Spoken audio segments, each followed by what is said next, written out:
사랑하는 형제 자매 여러분, 남이 하는 말에 얼마나 큰 믿음을 가지고 있습니까? 사실 우리는요, 어떤 개인의 의견을 사실로 믿어버리는 경우가 참으로 허다합니다. 물론 그 중에서는 사실을 말하는 의견도 분명히 있지요. 모든 말에 다 거짓말 하지는 않잖아요. 대부분 사람들은 그렇습니다. 그렇기 때문에 그런지 우리 사람들은 남이 어떤 이야기를 할 때 잘 믿는 경우가 더 많지요. 그런데 바로 이제 여기서 문제가 생기는 것입니다. 모든 사람이 십계명을 잘 지키면서 절대 거짓말하지 않는다면 뭐 누가 이야기해도 쉽게 들으면 되겠죠. 근데 이 사람들은 그렇지 않다는 겁니다. 오늘 본문 말씀에 기록된 이 민수기 13장, 14장 이야기도 사람의 말을 그 의견을 잘못 들어가지고 사고가 난 이야기가 여기에 기록되어 있습니다. 그렇다면은 오늘 이 설교를 잘 들으셔서 남의 말에, 물론 남의 말을 다 믿지 말라는 것이 아니지만 남의 말에 상처를 입지 마라. 좌절하지 마라. 그래서 하나님 말씀에만 집중해라. 이런 내용이 되겠습니다. 핵심적으로는요. 자, 오늘 이 본문에 기록된 내용은 기원전 1440년 실제로 있었던 이야기입니다. 그런데요, 이 사건이 일어나기 전에 약 650년 전에요. 그러니까 기원전 2100년쯤 되겠죠. 그때 하나님께서는요, 아브라함을 통해서 너희 후손들에게 내가 넓고 좋은 땅, 젖과 꿀이 흐르는 땅, 약속의 땅을 주겠다. 그것이 지금 가나안 땅입니다. 이스라엘 땅이죠. 그 땅을 주겠다라고 약속을 하셨습니다. 출애굽기 3장 6절에서 8절에 기록되어 있는데요.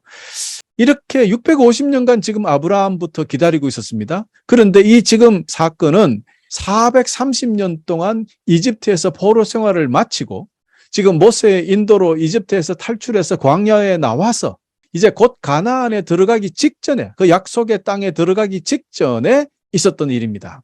그러니 얼마나 오랜 시간을, 정말 650년을 기다려서 바로 가나안 땅이 보일 정도로 가까이 왔을 때에 하나님께서 모세에게 지시를 합니다. 각 지파마다 한 명씩 대표를 뽑아서 12명의 스파이, 정탐꾼을 만들어서 너희가 살 그 가나안 땅에 가서 정탐을 하고 돌아오라. 그래서 모세가 정탐꾼을 만들어서 보냅니다. 그 12명의 정탐꾼들은 40일 동안 자기들이 앞으로 살 땅, 가나안 땅을 모두 정탐하고 돌아왔습니다. 그리고 자세한 정탐 내용을 이제 모세와 이스라엘 백성 앞에서 12명이 보고하게 되죠. 자, 여러분, 가나안 땅을 정탐하고 돌아온 12명의 정탐꾼들의 보고가 10대 2로 나누어졌습니다. 10명은 아주 부정적인 보고를 해버렸고요. 여호수아와 갈렙, 이 두 명은 긍정적인 보고를 합니다.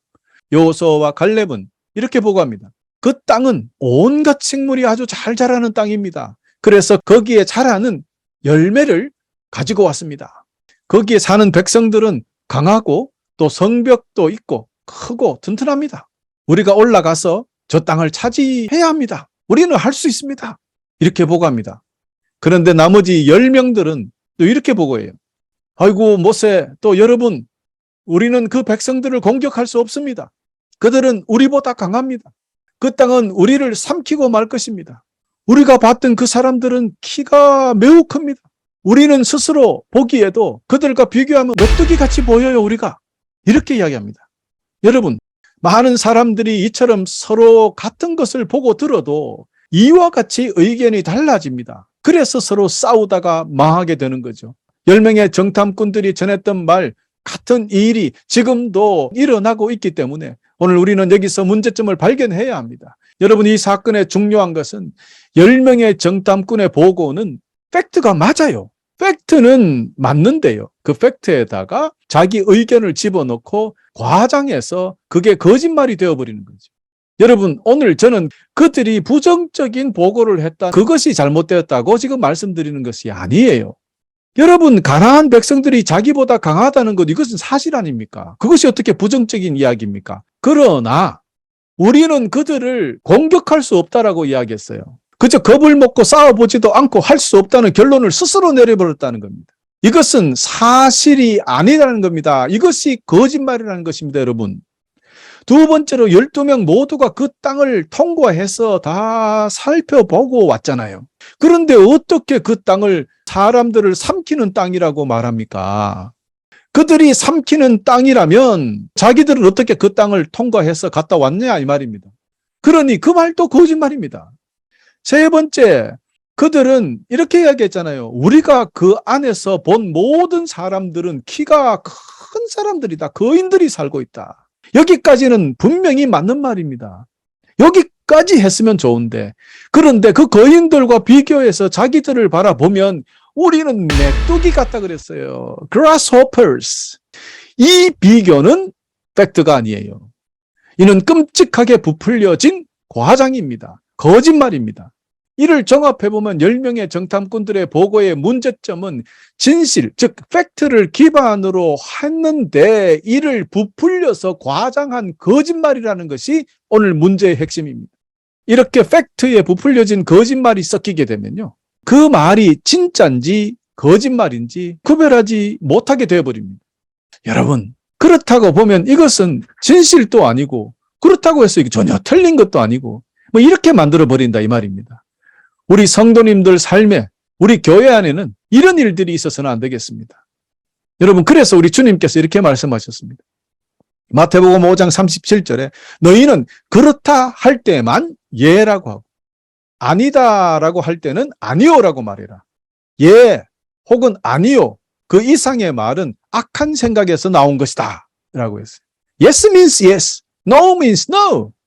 여러분, 이 말씀처럼 정탐꾼이나 정인이나 목격자들은 자신이 본 것을 더하거나 빼는 거 없이 그대로 그 팩트만을 전해야 하는 임무를 가진 사람들입니다. 우리는 예수 그리스도의 부활의 증인입니다. 그렇다면 우리도 완전히 팩트만 전하는 사람들이 되어야 됩니다. 자신의 의견이나 생각이나 주장을 넣어서 전달하면 안 된다는 것입니다. 더욱 팩트를 숨기거나 부풀리면 더 큰일이 납니다. 오직 우리 자신의 눈으로 보고 확인한 정보 그대로를 전달하는 것이 목격자나 정탐꾼이나 정인의 사명이 된다는 것을 여러분 기억하셔야 되겠습니다. 그들은 거기에 사는 사람들이 키가 2m에서 3m쯤 되었다는데요. 그리고 땅이 얼마나 좋은 땅이었으면 포도송이 하나를 두 사람이 짱대에 매서 들고 올 정도로 그런 포도송이가 자랐단 말이에요. 그러면 그 땅에는 온갖 식물들이 잘 자라고 있다는 멋진 땅이라는 증명이 되지 않겠습니까? 그렇습니다. 좋은 땅이고 그 다음에 백성들은 강하고 크고 강한 백성들이 살고 있는 집들, 성들도 큰 것은 정상적인 이야기잖아요. 그래서 그것은 팩트입니다. 이것만 전하면 돼요. 그런데 거기에서 왜 메뚜기가 나오냐 이 말입니다. 왜 메뚜기 비유가 나오냐. 10명의 정탐꾼들은 결국 팩트에 자신의 부정적인 생각을 집어넣어 부풀려버리고 말았습니다. 그 말 한마디, 메뚜기 한마디에 그만 모든 이스라엘 백성들이 큰 소리로 울기 시작했다고 14장 1절이 기록하고 있습니다. 메뚜기 한마디에 이스라엘 백성들은 완전히 무너져 버렸던 것입니다. 그들이 자신들을 메뚜기로 비유했다는 것은 첫 번째, 가나안 백성들이 아주 크고 이스라엘 백성들은 거기에 비하면 아주 작다는 그런 의미가 아니겠습니까? 그런데 어떻게 메뚜기만하게 작겠습니까? 이거 부풀린 거 맞죠? 그렇습니다. 뜻은 이해합니다. 분명히 우리가 그들보다 작다, 그렇게 이야기하면 되죠. 여러분, 우리 뭐 이런 말 잘 하잖아요. 아이고 참 놀랐다, 가슴이 콩알만해졌네. 여러분, 우리 심장이 콩알만해집니까? 비유죠. 이들도 그냥 아무 생각 없이 이렇게 쉽게 비유해버렸던 것입니다. 그런데 그 비유가 모든 백성을 완전히 실망하게 만들어버려요. 무서운 일입니다. 여러분, 둘째, 이스라엘 백성들에게 있어서 이 메뚜기는 일종의 저주의 상징물이거든요. 그래서 그들은 우리가 메뚜기 같다, 즉 우리가 저주의 주체가 되었다는 뜻이니, 이거는 여러분 몸도 작고 정신적으로도 저주가 됐습니다. 영육간에 완전히 우리는 망한 사람들이다 라고 자기들이 선포해버린 거예요. 그러니 메뚜기 보고는 영육간에 완전하게 낙심하게 만들어버리는 아주 나쁜 보고. 여러분, 650년 전에 하나님께서 아브라함에게 약속하신 그 놀라운 축복의 언약이 메뚜기 한마디에 완전히 무너져버린 겁니다. 여기서 우리 성도님들이 특별히 조심해야 될 것이 있는데요. 가나안에 사는 그 사람들, 네피림의 후손이라고 하니 약 2에서 3m 정도 거인들이 맞습니다. 골리앗 같은 그런 거인들이죠. 그런 거인들이 사는 집이나 성 또한 얼마나 컸겠습니까? 여러분, 조금 전에도 말씀드렸지만 이것은 부정할 수 없는 팩트입니다. 그 어떤 강대국도 그 여리고성을 무너뜨린 적이 없었어요, 그 당시에. 그러니 얼마나 크고 단단한 성이 그들 눈에 들어왔을까요? 그러니 그것은 진실입니다. 제가 진실을 부정하라고 가르치는 것이 아닙니다. 여러분, 우리는 그 팩트 그 자체를 부정해서는 안 됩니다. 그것이 정말 우리에게 불리한 것을 주든지 우리에게 좋은 것을 주든지 팩트는 팩트대로 전해야 된다는 것입니다. 2에서 3m 되는 사람들을 보고 작다고 하는 것도 잘못된 거예요. 팩트대로 이야기한다고 해서 그것이 신앙이 없고 믿음이 약하다고 꾸중하는 그런 사람들이 교회에 있어요. 아니, 성도가 말이야 그런 고난 앞에 그렇게 무너집니까? 기도하세요. 할렐루야. 그냥 뭐 성경 구절 들먹거리가면서 자꾸 이러지 마세요. 진짜 밤 당해보라고요. 여러분, 여기 보세요. 12명이 같이 갔잖아요. 그런데 2명은 그렇지 않잖아요. 그러나 10명은 다 당해버린 거예요. 그 현실 앞에. 우리도 그렇다는 거예요. 대부분 80%는 무너진다는 뜻입니다. 여러분, 그러니 팩트를 그대로 인정한다고 해서 그것이 믿음 없는 것은 아니다. 일단 그들이 정탐한 가나안 땅은 온갖 식물이 잘 자라는 땅은 팩트다. 그렇죠? 그런데 거기에 그 사람들이 뭐라 그랬습니까? 그 땅이 자신들을 삼키고 말 것이라고. 이런 말을 왜 합니까? 그러니 거짓말했죠? 또 백성들은 키가 큰데 강하다. 팩트죠. 그런데 왜 거기에 자신의 생각을 넣어서 싸워서 이길 수 없다고. 싸워봤습니까? 그리고 자기들이 메뚜기 같다고 그럽니다. 어디서 이런 말을 합니까? 그러므로 여러분이 현재 처해 있는 상황에 함부로 판단하지 마십시오. 남의 상황에 함부로 판단하지 마십시오. 우리는 그저 팩트를 보고 정확히 팩트를 이해하면 됩니다. 판단은 우리 아버지 하나님께서 하시는 것입니다. 우리 마음대로 판단해가지고 그거를 자꾸 말로 만드니까 온 세상에 문제가 생기잖아요. 여러분, 이 정탐꾼의 보고 보십시오. 이 부정적인 보고 내용은 결국은 아버지 하나님께서 가나안 땅을 너희에게 주겠노라 하신 그 약속을 믿지 못하게 만들어버렸습니다. 팩트를 보고 거기에 믿음을 두어야 되는데 그렇지 못했단 말입니다. 여러분, 정탐꾼들이 가나안에 들어가서 정탐하고 돌아와서 왜 이렇게 말은 하지 못했을까요? 이스라엘 백성 여러분, 우리가 가보니까요, 하나님 아버지께서 우리 조상 아브라함에게 약속하신 그 말씀처럼 정말로 엄청나게 좋은 땅, 젖과 꿀이 흐르는 아름다운 땅이 맞았습니다. 그 땅을 주신다고 하니 너무너무 감사합니다. 또 거기에 사는 사람들 봤는데요, 키가 2, 3m 되는 힘이 센 거인들입니다. 하나님께서 저 땅을 우리에게 주신다 그랬으니까 우리가 들어가서 그들을 종으로 삼아서 그 힘센 사람들 종으로 일시키면 얼마나 일 잘할까요? 아이고 감사합니다 하나님. 이렇게 왜 말 못했을까요? 여러분, 이게 제가 과장되게 이야기하는 겁니까? 우리가 믿음을 가지면 그 문제를 보고 이렇게 변한단 말입니다. 그런데 그렇지 못했던 거예요. 뭐 때문에요? 그놈은 메뚜기 때문에. 여러분, 우리가 이런 믿음을 가졌어야 되는데 이것이 바로 하나님께서 정탐꾼을 뽑아서 가나안 땅에 보내신 목적이 아니겠습니까? 얘들아, 가서 봐. 내가 주려고 한 땅이 얼마나 좋은지 가서 봐. 그리고 갔다 오면은 그들이 주님을 찬양하고 기뻐할 줄 알았는데 하나님은 그것을 원하셨는데 그만 뭐 그걸 보고 겁이나 먹고 메뚜기네 어쩌냐고 울고 불고 앉아있으니 그걸 보시는 하나님의 마음은 얼마나 안타까웠겠냐 이 말입니다.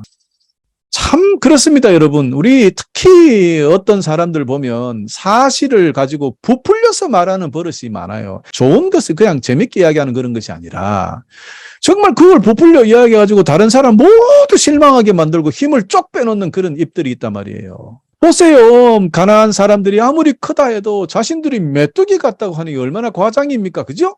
그런데 특별히 그 정탐꾼의 입에서 나왔습니다. 그것도 10명이나 그랬어요. 이 정탐꾼은 리더를 이야기합니다. 리더의 입에서 어떤 잘못된 말이 나오면 큰일이 일어나고 맙니다. 사람들은 그 리더 한마디에 삶이 흔들릴 만큼 아프고 그 리더가 잘못 전한 그 정보에 삶이 힘들고 어려워지기도 하는 것입니다. 그래서 조심해야 합니다. 메뚜기 같다는 한마디 완전히 낙심하고 울면서 불평하게 만들어버렸습니다. 모세와 하나님에게 이렇게 말합니다. 왜 우리를 이곳으로 인도내어 이렇게 우리를 고생합니까? 아니 그냥 이집트로 돌아가서 거기서 노예로 생활하는 것이 낫습니다라고 이야기해버립니다. 이게 무슨 말입니까 여러분? 겨우 이제 나왔는데 430년 만에 나왔는데 10명의 정탐꾼들의 메뚜기 한마디로 그냥 이집트로 돌아가자 합니다. 노예 생활이 나았다고 합니다. 여러분, 그 메뚜기 한마디에 이렇게 무너져 버립니다. 사랑하는 교우 여러분, 이스라엘 백성들은 이미 홍해바다를 건너왔습니다. 홍해바다가 눈앞에서 갈라지는 것을 봤잖아요. 그리고 땅으로 걸어왔잖아요. 걸어오고 난 뒤에 그 강대했던 자기들을 노예로 부리던 그 당시 이집트의 철기군이 완전히 물에 잠겨 특수부대가 다 죽는 것을 봤어요. 그리고 하나님께서 하늘에서 만나와 메추라기를 내려오게 하시고 바위에서 물을 흘려 그들이 마시게 하시고 밤에는 불기둥으로 추울까 봐 낮에는 더울까 봐 구름기둥으로 그들을 보호하고 인도하고 있었습니다. 지금 그들이 불평할 이때도 그들은 그 기적을 체험하고 있는 중에 그랬다는 겁니다. 그렇다면 그들은 지금 자기들이 불평하는 그 순간도 하나님이 그들과 함께 계신다는 것을 충분히 알 수 있는 그런 상태에서 하나님의 말씀 신뢰하지 못했다는 겁니다. 둘째는 그들에게 아브라함에게 하나님께서 분명히 주신 약속이 있었다는 것을 모든 이스라엘 백성들은 알고 있었습니다. 그런 상황에서 메뚜기 같다라는 이 한마디에 하나님의 말씀과 계획에 어게인이스트합니다. 대적하고 결국에는 우리 주 하나님 앞에 큰 죄를 짓고 말았습니다. 여러분은 누구의 말을 들어야 되겠습니까? 메뚜기라고 말한 정탐꾼의 말입니까? 가나안 땅을 주시겠다는 하나님의 말씀에 의지했던 갈렙과 여호수아 두 명의 말에 귀를 기울이겠습니까? 하나님의 말씀, 하나님의 약속이 없었다면 실망할 수 있습니다. 메뚜기라고 하면 메뚜기가 될 수도 있을 것입니다. 그러나 하나님의 기적의 능력을 체험하고 있으며 또 하나님께서 주신 귀한 약속의 말씀을 가진 사람은 실망해서는 안 됩니다. 저는 오늘 그 점을 이야기하고 있는 것입니다. 그들이 하나님께서 주시는 그런 만나와 메추라기를 경험하지 못하고 홍해바다도 경험하지 못했고 불기둥 구름기둥으로 하나님이 그들과 함께 하시며 인도하시는 것도 경험하지 못한 상황에서 또 650년 전에 그들에게 주신 하나님의 약속이 없었다는 그런 상황에서 정탐꾼들이 보고 와서 메뚜기 같다 하면 믿어도 된다. 그러나 주님의 말씀을 받았고 주님의 기적도 체험하고 있으면서도 메뚜기 한마디에 무너졌던 이스라엘 백성들, 어찌 비교하면 저와 여러분 같지 않습니까? 우리는 하나님의 놀라운 약속, 내가 너를 건지겠다, 무슨 일이 있더라도 내가 너를 버리지 않겠다고 주님이 우리에게 약속하시고 강한 손 편팔로 너를 붙잡아 너는 내 자녀라고 고백하시는 우리 주님의 그 말씀 어디에 갔습니까? 읽을 때는 읽고 무슨 일을 당하면 그냥 메뚜기가 돼버리고 우리 그렇게 살지는 않습니까? 여러분, 그들은 그렇게 메뚜기 한마디에 무너졌던 그 백성들, 그 결과가 어떻게 된지 아십니까? 정탐꾼의 숫자 10명과 정탐한 날짜 40일을 상징적으로 주님께서 사용하셔서 40년간 광야에서 고생하도록 벌을 내려버렸습니다. 40년입니다. 여러분, 그러나 더욱 슬픈 것은 그 후에도 그들은 약속의 땅에 들어가 보지 못하고 그들이 입으로 말하고 믿었던 것처럼 그 광야에서 메뚜기처럼 살다가 메뚜기처럼 죽고 말았습니다. 여러분, 이 얼마나 무서운 가르침입니까? 지금도 이 같은 성도들이 얼마나 많습니까? 여러분, 저와 여러분 어떻습니까? 하나님의 말씀도 알고 믿는 우리도 어떤 사람의 말 한마디에 완전히 낙심하고 좌절해버리는 그런 메뚜기 신앙을 가지고 있지는 않습니까? 결코 우리는 이렇게 살아서는 안 되겠습니다. 형제자매 여러분, 우리가 보고 듣고 경험한 팩트는 팩트대로 전하는 사람들이 되어야 하겠습니다. 거기에 더하거나 빼지 마시고 오로지 팩트만 전하는 그런 자들이 되어주시기를 거듭거듭 부탁드립니다. 우리의 말 한마디가 우리 자신은 물론이요, 우리가 속해 있는 모임이나 공동체의 삶과 죽음을 가늠하게 되기 때문에 우리 꼭 기억해야 됩니다. 그러므로 어떤 모임이든 가정이든 학교든 회사든 특별히 리더는 말을 조심해야 합니다. 아니, 리더가 아니더라도 우리 모두 말을 조심해야 하겠습니다. 오직 팩트만을 말하는 여러분 되시기를 바랍니다. 특별히 부풀려서 함부로 메뚜기라고 표현하지 마십시오. 여러분, 우리 성도들은 어떤 사실을 말함에 있어서 특별히 부정적인 면을 더 크게 부풀리는 그런 습관, 메뚜기라고 말하는 그런 습관이 우리에게 있다면 오늘 당장 우리가 회개하고 완전히 고쳐야 하겠습니다. 성경은 이렇게 경고하고 있습니다. 내가, 즉 모세가 여러분에게 전하는 이 말씀에 다른 것을 더하거나 빼지 말고 내가 여러분에게 전하는 하나님의 여호와 명령에 복종하시오라고 이야기했습니다. 또 잠언 30장 6절에도 그분의 말씀에 다른 것을 더하지 마라. 여러분, 그렇습니다. 우리가 특히 진리를 전할 때, 특별히 복음을 전할 때 더욱 진실하고 진리만 전해야 합니다. 10명의 정탐꾼들처럼 팩트에 자신의 사견, 그것도 잘못된 이론을 부풀려 전하며 이런 습관을 버리지 못하고 그렇게 계속 살다가는 그들처럼 우리도 겁을 먹고 실망하게 되고 자신의 처지를 비관하다가 결국에는 메뚜기라는 나쁜 그 부정적인 영향이 퍼지게 되고 급기야는 자신도 죽고 자신이 속한 공동체도 죽이는 처참한 결과를 가져오게 되고 말기 때문입니다. 여러분, 여호수아와 갈렙도 나머지 10명과 똑같이 같은 것을 보고 같은 것을 경험했습니다. 그러나 그 팩트를 조금도 부풀리거나 빼지 않았습니다. 여러분, 그들이 팩트를 부정한 것이 아니라는 것을 여러분 오늘 다시 한번 강조합니다. 그러나 그 두 사람이 다른 10명의 정탐꾼과 달랐던 것은 650년간 전해져 온 하나님의 약속을 굳게 믿었습니다. 즉 하나님의 말씀에 믿음을 두었기 때문에 그들의 결론은 메뚜기가 아니었고 우리는 할 수 있다, 이렇게 결론을 내렸던 것입니다. 사랑하는 교회 여러분, 사실 우리가 이 세상을 살다가 보면은 우리 모두에게 오늘 말씀과 같은 이런 일들이 정말 많이 다가옵니다.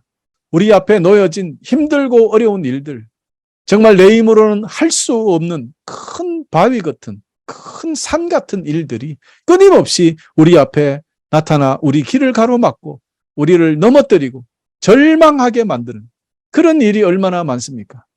그런데 우리가 이런 고난 속에서 힘들어하고 있을 때 친구라는 사람이, 또 세상 사람들이, 그들은 자신이 가지고 있는 지식이나 자신의 지혜를 동원해 가며 아주 그럴듯하고 멋진 이론까지 덧붙여서 충고합니다. 야, 너는 메뚜기야. 너는 메뚜기 같아. 그러니 포기해. 그럴 때마다 여러분은 오늘 말씀을 기억하시기를 축원합니다. 또 여러분 스스로가 메뚜기처럼 그렇게 작게 느껴질 때 낙심하거나 포기하면서 하나님을 저주하고 옛날로 돌아가서는 안 됩니다. 여러분, 그럴 때마다 더욱 부정적인 생각이나 잘못된 생각으로 행동해서는 안 됩니다. 진짜로 메뚜기가 되어버려서는 안 됩니다. 메뚜기로 사는 인생은 하나님께 죄를 짓는 인생이요, 하나님께 영광을 가리는 그런 인생이라는 것을 여러분 명심하시기 바랍니다. 그러므로 세상 사람들이 다 안 된다고 할 때, 다 포기하라고 할 때, 너는 메뚜기라고 할 때 그들이 이야기한다고 포기하는 것이 아니라 하나님이 야야야 안 돼, 그거는 하지 마, 그때 안 하는 거예요. 그때 포기하는 거고 그때 그만두는 것입니다. 여러분, 그러므로 오늘부터 혹시 세상이 우리를 메뚜기라고 그렇게 부른다고 하더라도 신경 쓰지 마십시다. 어차피 우리는 메뚜기가 아니기 때문입니다. 그러나 오늘 본문 말씀과 같이 자기 스스로 자기가 메뚜기라고 믿어버리는 사람, 그런 사람 어쩔 수 없습니다. 그렇게 믿다가 그냥 그렇게 살다가 가십시오. 하나님께서는 여러분을 메뚜기라고 하신 적이 없습니다. 오히려 하나님께서는 여러분에게 이렇게 말씀하셨습니다. 너는 나의 친구다. 너는 나의 사랑하는 아들이요 딸이다. 내가 택한 백성이요 왕 같은 제사장이요 거룩한 나라요 나의 소유된 백성이다. 할렐루야. 그리고 우리 주님은 저와 여러분에게 또 이렇게 약속해 주셨습니다. 나는 너의 하나님이다. 나는 너의 피할 바위요 피난처요 방패요 구원의 뿌리요 큰 도움이요 산성이다. 나의 강한 손 편 팔로 너를 보호할 것이다. 나는 너를 항상 푸른 초장 쉴 만한 물가로 인도하는 목자가 될 것이다. 나는 너를 공중 나는 새와 들에 피는 백합화처럼 먹이고 기르겠노라. 어디를 가든지 두려워하지 마라. 내가 너를 떠나지도 버리지도 아니하며 항상 너와 함께 하겠노라. 우리 주님께서 이렇게 약속해 주셨습니다. 할렐루야. 여러분, 이것이 바로 하나님의 변치 않는 약속입니다. 우리를 향하신 놀라운 약속입니다. 여러분, 여기에 아멘 해야지 메뚜기에 아멘 하면 안 되는 것입니다. 여러분, 이 외에도 수많은 귀한 약속들이 우리에게 이미 주어졌습니다. 그래서 성경을 구약 신약 하지 않습니까? 그렇습니다. 옛날의 약속과 새로운 약속이 모두 쓰여져 있는 이 성경, 주님의 말씀을 붙들고 기뻐하며 사시는 여러분 되시기를 바랍니다. 할렐루야. 끝으로 우리를 향하여 이미 약속해 주신 하나님의 수많은 축복의 약속들이 이제 여러분 삶에서 모두 살아서 역사하셔서 여러분 모두가 잠시라도 머릿속에 메뚜기 같은 그런 단어는 떠오르지 않기를 간절히 축원합니다. 그리하여 여러분, 우리 모두 이제부터 저 천국 가는 그날까지 메뚜기의 신앙을 버리고 하나님의 귀한 약속을 확실히 믿는 그런 강력한 믿음을 가지고 어떤 상황, 어떤 일에도 담대히 승리하며 늘 기쁘고 감사함으로 하나님 아버지께 큰 영광 돌려드리는 그런 성도님들이 다 되어 주시기를 우리 주 예수 그리스도의 이름으로 간절히 축원하면서 오늘 말씀을 마치겠습니다.